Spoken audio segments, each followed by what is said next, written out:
Hello and welcome to the Teju classes. आप सभी का आपका अपना यूट्यूब चैनल तेजू क्लासेस में स्वागत है। झारखंड प्रशिक्षित प्राथमिक शिक्षक संयुक्त प्रतियोगिता परीक्षा 2023 इसकी नोटिफिकेशन जारी हो चुकी है। जेएसएससी ने इसकी नोटिफिकेशन जारी कर दी है और इसका फॉर्म जो है वो अगले माह से भराना शुरू हो जाएगा। ये विज्ञापन संख्या 13/2023 है। आप याद रखिए इस विज्ञापन संख्या को। हो सकता है कि जिस तरह से 2016 की वैकेंसी अभी तक चल रही है ये भी लंबी जाए, लेकिन आई होप कि ऐसा ना हो। और अगर आप रियल एस्पिरेंट्स हैं, सही में आपको एग्ज़ाम की तैयारी करनी है, तो आप अभी से सजग हो गए होंगे और आप इसके एग्ज़ाम की तैयारी में लग गए होंगे। फॉर्म तो अभी भराया नहीं है, फिर भी आप इसके एग्ज़ाम की तैयारी में लग गए होंगे अगर आप रियल एस्पिरेंट्स होंगे, और आई होप कि आप लग ही गए होंगे। क्या मोड़ लेगी वैकेंसी, क्या होगी, कैसे होगा, है ना, ये अलग मैटर है। हमारी जो प्राथमिकता होनी चाहिए वो तैयारी पे होनी चाहिए। देजू क्लासेस आपके लिए, अगर आप साइंस बैकग्राउंड से आपको पेपर देना है, साइंस और मैथ्स से, टीजीटी वालों के लिए, है ना, जो स्नातक प्रशिक्षित सहायक आचार्य परीक्षा जो होने वाली है उसके लिए अगर आप हैं, तो उसके लिए ये मंच आपकी पूरी तैयारी कराएगी, है ना। ये मंच आपके लिए ही है। आप इस चैनल को सब्सक्राइब करिए और बेल आइकन को जरूर प्रेस कर लीजिए। और बाकी जो और सब्जेक्ट्स के हैं वो भी इस चैनल को सब्सक्राइब कर लें, क्योंकि यहाँ पे आपको इम्पोर्टेंट इन्फॉर्मेशंस दिए जाएंगे और जो लैंग्वेज पेपर वगैरह हैं उनसे भी आपको इम्पोर्टेंट क्वेश्चंस कराए जाएंगे। चलिए हम लोग शुरू करते हैं कि क्या क्या आपको इस नोटिफिकेशन में दिया है और क्या क्या जो जो इम्पोर्टेंट चीज़ें हैं उसके बारे में हम लोग केवल डिस्कशन करेंगे। जो मेन नोटिफिकेशन है उसका लिंक जो है वो आपका डिस्क्रिप्शन बॉक्स में है, आप वहाँ से जाकर के उसको देख सकते हैं। यहाँ पे मैंने वही इम्पोर्टेंट पार्ट्स को उठाया है जिसकी जानकारी हमें चाहिए। अच्छे तरीके से हम लोग इसको समझने के लिए जो जो पार्ट्स हैं उसी के बारे में केवल हमने यहाँ पे रखा है, उसी को हम लोग केवल डिस्कस करेंगे। चलिए, तो सबसे पहले क्या है कि झारखंड प्रशिक्षित प्राथमिक शिक्षक संयुक्त प्रतियोगिता परीक्षा 2023, है ना, जेटीपीटी सीसी। परीक्षा शुल्क एज यूजुअल 100 रुपये। परीक्षा शुल्क में छूट अनुसूचित जनजाति और जाति के अभ्यर्थियों के लिए 50 रुपये, ठीक है। और 40% अथवा इससे अधिक निःशक्तता वाले दिव्यांग अभ्यर्थियों के लिए भी शुल्क में छूट है, ठीक है। रिक्तियों का विवरण जो है 1 से 5 के लिए जो इंटरमीडिएट प्रशिक्षित सहायक आचार्य हैं, ये आपका इम्पोर्टेंट जो ब्रोक्योर है उसमें आपको मिलेगा, जेएसएससी के साइट पे भी उपलब्ध है, आप वहाँ से देख सकते हैं, है ना। जिलावार आरक्षित पद है, पारा शिक्षकों के लिए और गैर पारा शिक्षकों के लिए, दोनों के लिए है, तो आप वहाँ से जा कर के देख सकते हैं। आज से जो भी पारा टीचर्स आज पेपर दिए होंगे आकलन का, है ना, तो आप क्वेश्चंस को देख करके समझ गए होंगे कि इसके भी जो क्वेश्चंस हैं उसी लेवल के आने के आसार हैं, क्योंकि आज का जो आकलन पेपर जो हुआ उसका डिफ़िकल्टी लेवल थोड़ा हाई था, मीडियम टू हाई के रेंज में था, है ना। तो चलिए हम उसको, आप लोग इम्पोर्टेंट ब्रोक्योर जो है उसमें आप लोग देख सकते हैं। चलिए, इसमें न्यूनतम शैक्षणिक योग्यता क्या है। सबसे पहली चीज़ कि अगर आपको इंटरमीडिएट प्रशिक्षित सहायक आचार्य के लिए आपको एग्ज़ाम देना है, तो आपका न्यूनतम योग्यता क्या होना चाहिए। प्राथमिक विद्यालय में 1 से 5 में इंटरमीडिएट प्रशिक्षित सहायक आचार्य की नियुक्ति हेतु जो अभ्यर्थी मान्यता प्राप्त संस्थान से +2 या उच्चतर माध्यमिक या इस अथवा इसके समकक्ष परीक्षा में उत्तीर्ण हो एवं मान्यता प्राप्त संस्थान से प्रशिक्षित हो और निम्नलिखित शर्तों को पूरा करते हो। क्या भाई, 50% अंकों के साथ +2 उत्तीर्ण, ठीक है। और प्रारंभिक परीक्षा में द्विवर्षीय डिप्लोमा, ठीक है, आपके पास हो, तब डीएलएड वगैरह हो। दूसरा क्या है, 45% अंकों के साथ उच्चतर माध्यमिक अथवा उसके समकक्ष एवं प्रारंभिक शिक्षा शास्त्र में द्विवर्षीय डिप्लोमा, चाहे जिस किसी नाम से भी जाना जाता हो, ठीक है, ये 2007-2009 तक प्राप्त किया गया हो। चलिए, फिर क्या है, न्यूनतम 50% अंकों के साथ +2 उत्तीर्ण या उच्चतर माध्यमिक अथवा इसके समकक्ष तथा 4 वर्षीय प्रारंभिक शिक्षा शास्त्र में स्नातक बीएलएड, ठीक है। फिर क्या है, न्यूनतम 50% अंकों के साथ +2 उत्तीर्ण या उच्चतर माध्यमिक अथवा इसके समकक्ष तथा शिक्षा शास्त्र में द्विवर्षीय डिप्लोमा। स्नातक तथा प्रारंभिक शिक्षा में द्विवर्षीय डिप्लोमा चाहे किसी नाम से जाना जाता हो। ठीक है।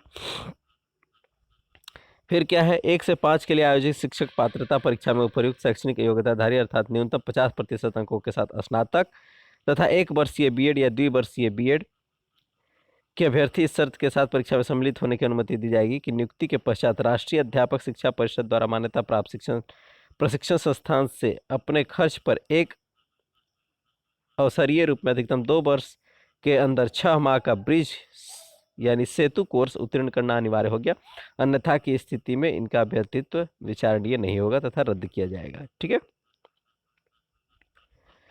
चलिए नेक्स्ट सबसे इंपॉर्टेंट चीज क्या है कि आपको 1 से 5 के लिए आप जेटेट उत्तीर्ण हो, है ना, टेट आप क्वालिफाइड होने चाहिए, तभी आप इसके फॉर्म को आप फिलअप कर सकते हैं। चलिए नेक्स्ट क्या है, स्नातक प्रशिक्षित सहायक आचार्य। अलग अलग सब्जेक्ट क्या है, गणित एवं विज्ञान के लिए आपका 3 वर्षीय स्नातक या विज्ञान स्नातक प्रतिष्ठा किसमें होना चाहिए, गणित, भौतिकी, रसायन शास्त्र, वनस्पति विज्ञान और प्राणी विज्ञान, है ना। भौतिकी फिजिक्स होना चाहिए, मैथ्स, केमिस्ट्री, है ना, जूलॉजी और जो बॉटनी है और जूलॉजी है। ठीक है। तो इन 5 में से आपको 3 का पेपर देना होगा, कोई भी 3 आपको चुनना होगा और उसका पेपर आपको देना होगा। चलिए क्या है भाई, 6 से 8 में स्नातक प्रशिक्षित सहायक आचार्य की नियुक्ति हेतु जो अभ्यर्थी मान्यता प्राप्त संस्थान से +2 या उच्चतर माध्यमिक अथवा इसके समकक्ष परीक्षा तथा स्नातक या इसके समकक्ष परीक्षा में उत्तीर्ण हो एवं मान्यता प्राप्त संस्थान से प्रशिक्षित हो और निम्नलिखित शर्तों को पूरा करते हैं। ठीक है। जिस विषय हेतु आवेदन देंगे उसमें स्नातक अथवा इसके समकक्ष या प्रारंभिक शिक्षा में द्विवर्षीय डिप्लोमा। चलिए डिप्लोमा भी मान्य है। न्यूनतम 50% अंकों के साथ आवेदित विषय में स्नातक एवं शिक्षा शास्त्र में 1 वर्षीय स्नातक, 1 वर्ष का बीएड अथवा न्यूनतम 45% अंकों के साथ आवेदित विषय में स्नातक एवं शिक्षा शास्त्र में 1 वर्षीय बीएड जो इस संबंध में समय समय पर जारी किए गए राष्ट्रीय अध्यापक शिक्षा परिषद में यानी बीएड होना चाहिए, है ना, और स्नातक होना चाहिए। 50% अंकों के साथ उच्चतर माध्यमिक अथवा इसके समकक्ष और 4 वर्षीय बीएलएड होना चाहिए।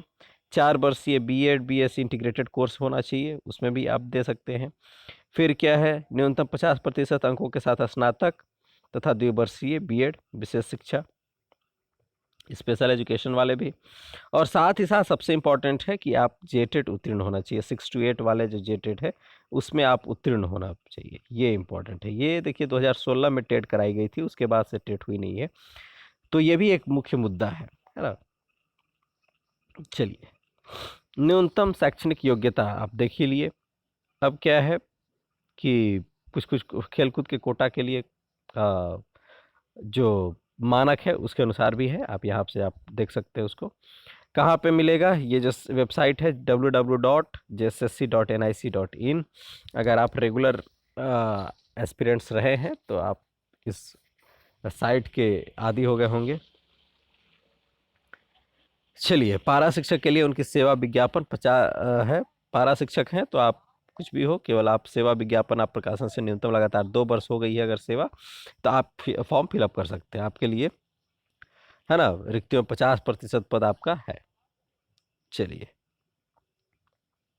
गैर पारा अभ्यर्थियों के लिए आयु सीमा 1/8/2023 से न्यूनतम उम्र सीमा की गणना होगी और 1/8/2019 से अधिकतम उम्र की गणना होगी, है ना। तो अनारक्षित के लिए 40 वर्ष और अगर आप 44 वर्ष का भी है तब भी आप फॉर्म फिलअप कर सकते हैं। अत्यंत पिछड़ा वर्ग 42 वर्ष, महिला के लिए 43 वर्ष, अनुसूचित जाति और जनजाति के लिए 45 वर्ष। ठीक है। निःशक्त है तो आपको 5 वर्षों की अतिरिक्त छूट दी जाएगी। चलिए वहाँ से भी आपको आयु में छूट मिलेगी। उसके बाद देखिए आरक्षण में क्या है, आरक्षण दावा अगर आपको करना है तो आपको स्थानीय निवासी प्रमाण पत्र होना चाहिए, अगर जनरल है तो ऐसा भी चलेगा। चलिए नेक्स्ट क्या है, एक और इम्पॉर्टेंट चीज़ कि 19/7/2019 से पूर्व अंचलाधिकारी के स्तर पर निर्गत स्थानीय निवासी प्रमाण पत्र मान्य नहीं होगा, यानी जो भी होगा वो 2019 के बाद वाला जो सीओ से अगर स्थानीय निवास प्रमाण पत्र बना हुआ है वही मान्य होगा। ठीक है, 2/6/2016 के पूर्व किसी भी स्तर से निर्गत स्थानीय निवासी प्रमाण पत्र मान्य नहीं होगा। परिशिष्ट में अंकित प्रपत्र में भिन्न प्रपत्र सॉरी, परिशिष्ट में अंकित प्रपत्र के भिन्न प्रपत्र में निर्गत स्थानीय निवासी प्रमाण पत्र मान्य नहीं होगा। चलिए ये हो गया। ये भी देखिए, पिता या पति के आधार पर निर्गत स्थानीय निवासी प्रमाण पत्र मान्य होंगे। पति के आधार पर निर्गत स्थानीय निवासी प्रमाण पत्र अन्य प्रमाण पत्र में अभ्यर्थी का नाम भिन्न होने पर प्रमाण पत्रों की जांच के दौरान इस संबंध में शपथ पत्र समर्पित करना अनिवार्य हो गया है। चलिए ये सब में होता है। चलिए इंपॉर्टेंट चीज़ क्या है, रजिस्ट्रेशन करने की सूचना। कहिया से 8 तारीख से 8 अगस्त से आपका रजिस्ट्रेशन स्टार्ट हो जाएगा और कब तक चलेगा, 7/9/2023 तक चलेगा। ठीक है, 9 तारीख तक, 9 सितंबर तक आपका परीक्षा शुल्क का भुगतान कर सकते हैं और फोटो हस्ताक्षर अपलोड करने के लिए 11 तारीख तक, 11 सितंबर तक आप कर सकते हैं। ठीक है, 13 से लेकर के 15 के बीच में आप अगर कोई संशोधन करना चाहते हैं तो आप उसमें करेक्शन कर सकते हैं। चलिए, परीक्षा शुल्क भुगतान करने की प्रक्रिया, ये सारी चीज़ें हैं, वो जब फॉर्म आएगा तो हम लोग देखेंगे।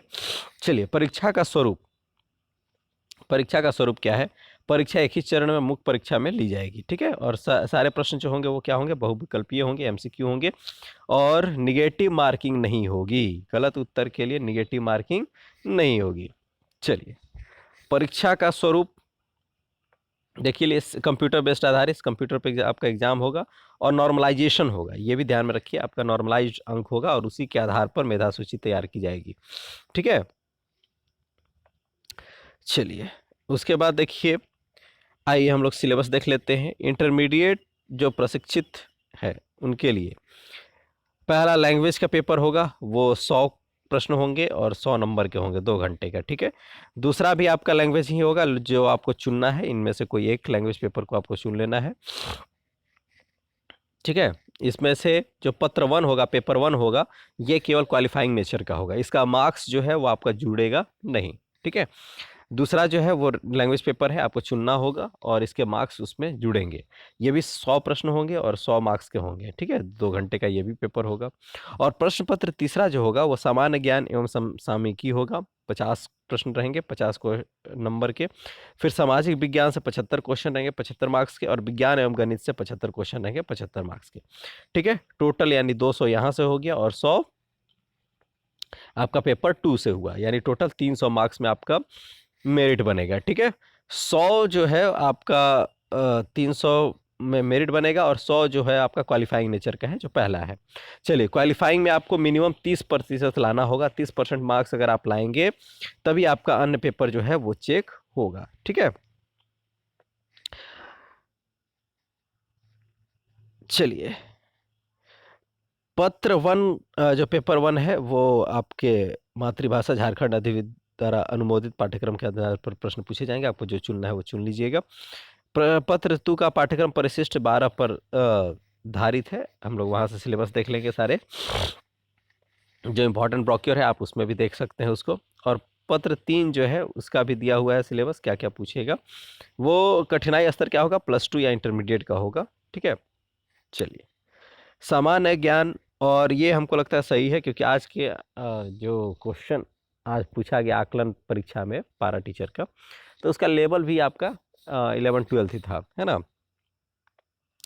चलिए, सामान्य ज्ञान एवं समसामयिकी सामान्य ज्ञान रहेगा, है ना। ये सारे सिलेबस आप देख लेंगे, स्क्रीनशॉट भी ले सकते हैं आपको लेना है तो, और ऐसे आपका आप जेएसएससी के साइट पर जा करके उसको डाउनलोड भी कर सकते हैं। सामान्य विज्ञान जो आपका दिन प्रतिदिन के अवलोकन, यानी इसका मतलब है आपको 1 से लेकर के कम से कम 12 तक के, 12 तक ना भी हो तो 10 तक का आपको सामान्य विज्ञान देख लेना है। सामान्य गणित भी देख लेना है, त्रिकोणमिति, क्षेत्रमिति, तो इसका मतलब है कि आपको 11-12 तक जाना ही है, 10th में भी है। चलिए, लेकिन इसमें मैट्रिक स्तर दिया हुआ है तो मैट्रिक स्तर को ही आप ध्यान में रखेंगे। फिर आपका रीजनिंग भी है ना। शाब्दिक वर्बल नॉन वर्बल दोनों पूछेंगे। कंप्यूटर और मूलभूत ज्ञान, इससे भी प्रश्न रहेंगे। जो जनरल पेपर है ना 50 मार्क्स का, उसमें ये सारे प्रश्न रहेंगे। ठीक है, सामान्य ज्ञान एवं समसामयिकी वाले में। झारखंड राज्य से संबंधित तो रहेगा ही, उसको भी आप देख लेंगे।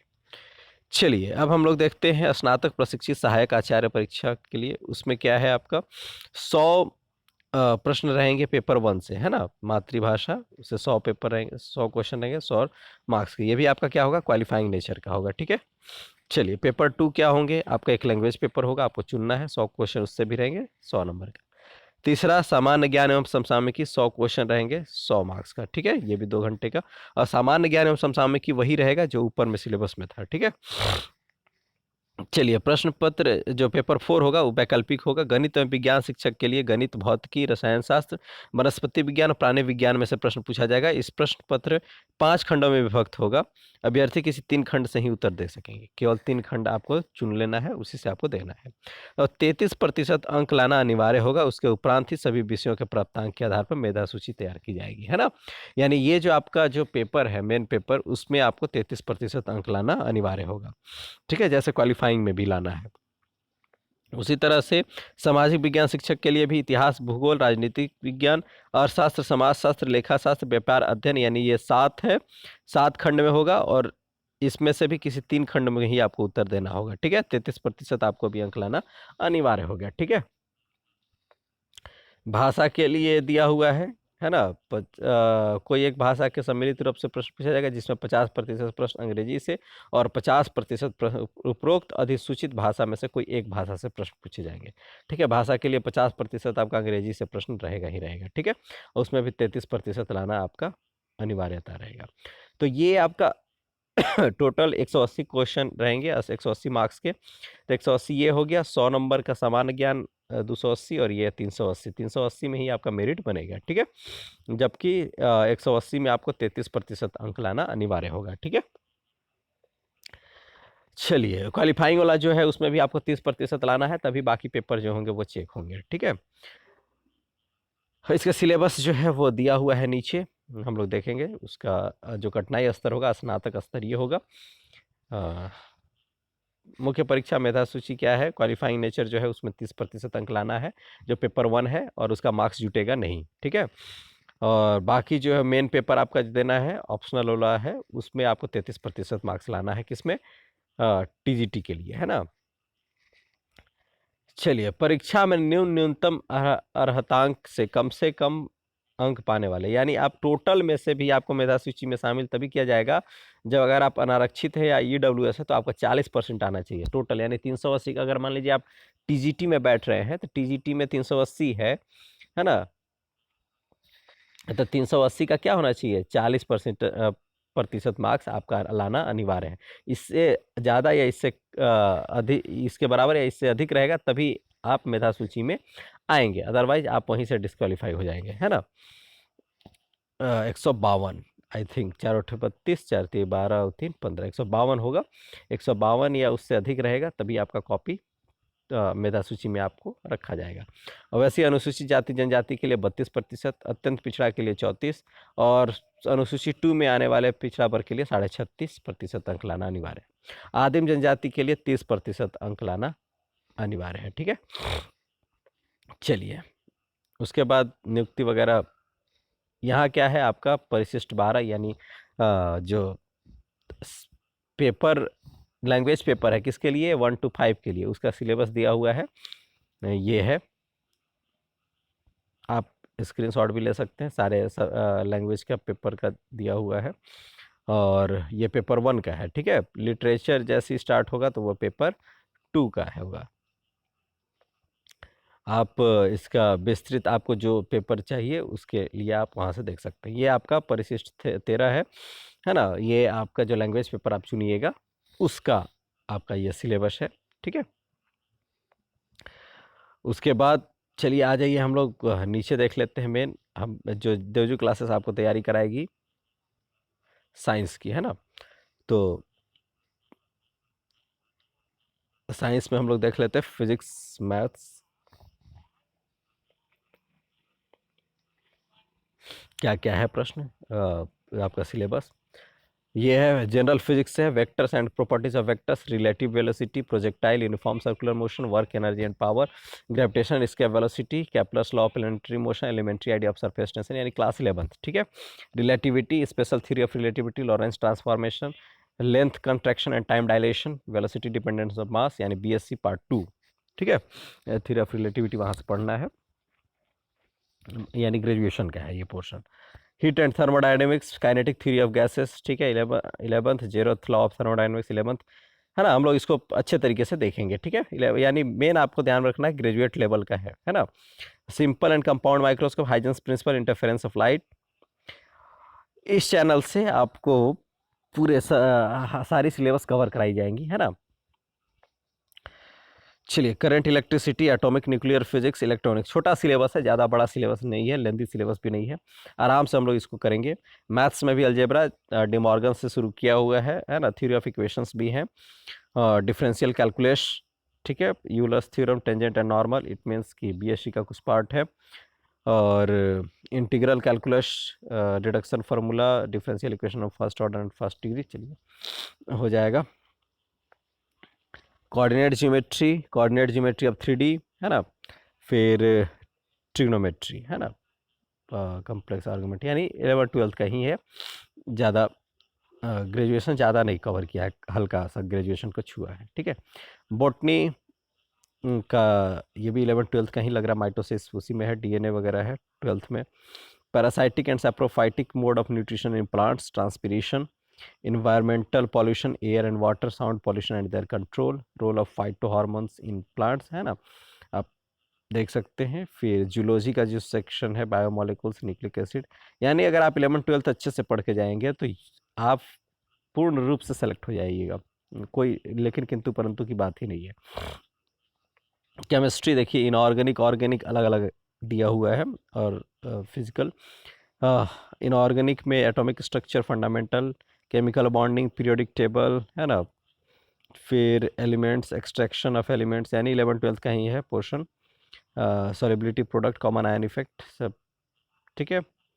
Preparation, properties and bonding and application of alkyls and aryls of lithium and tin. फिर क्या है, ऑर्गेनिक में हाइब्रिडाइजेशन है, alcohol, carbohydrates, tetravalence of carbon, ठीक है। Types of isomerism, synthetic polymers, soap and synthetic detergents.